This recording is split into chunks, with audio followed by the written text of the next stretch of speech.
Yeah, I mean, I grew up in Vermont, kind of off the grid with, you know, kind of hippie parents. So I had a fiddlehead sandwich for lunch when I was 5. Fucking hated it. Terrible. No 5-year-old should be made to eat fiddleheads.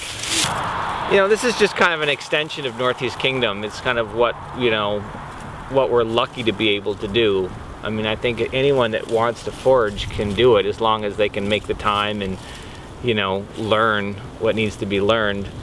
And a lot of this stuff, you know, ramps grow in Brooklyn. You know, they grow in most of the parks and stuff like that, and there's garlic mustard all over. I mean, it's a weed, you know, a lot of things that we forage are weeds, and, you know, it's not like, I mean, ramp is like the star of a plate, but a lot of things aren't. They're just something that's fun to add to a salad, or, you know, someone gets a flower that they've never, you know, had before, something like that, that they can eat.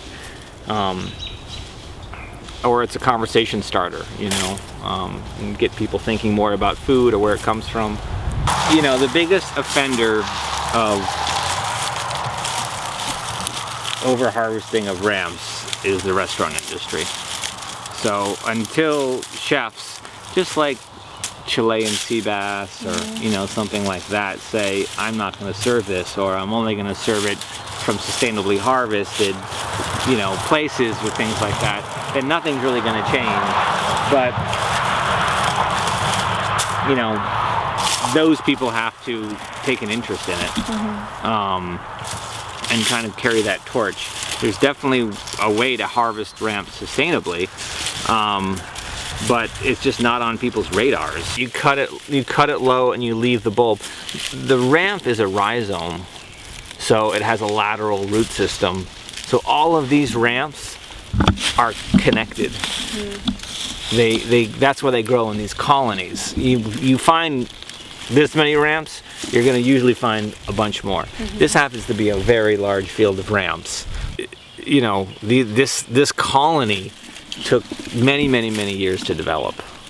And if we came in and, you know, dug up this patch, next year there will be no ramps right here. So everywhere where we're digging up the root, they're gone. So I really think it's a matter of, you know, people in the restaurant industry taking an interest. What's special about this is it really, you know, there's 4 seasons, and then there's everything that happens in between those seasons, little micro seasons. And some of this is, you know, like trout lily, it's a 2-week season, or ramps, or fiddleheads, or mushrooms. That's what's exciting in terms of connecting it to the restaurant, is making it, you know, allowing people and our guests to kind of get to share that with them, you know, like that is local, you know, that is as local as it gets, trying to kind of document also how the season unfolds around us.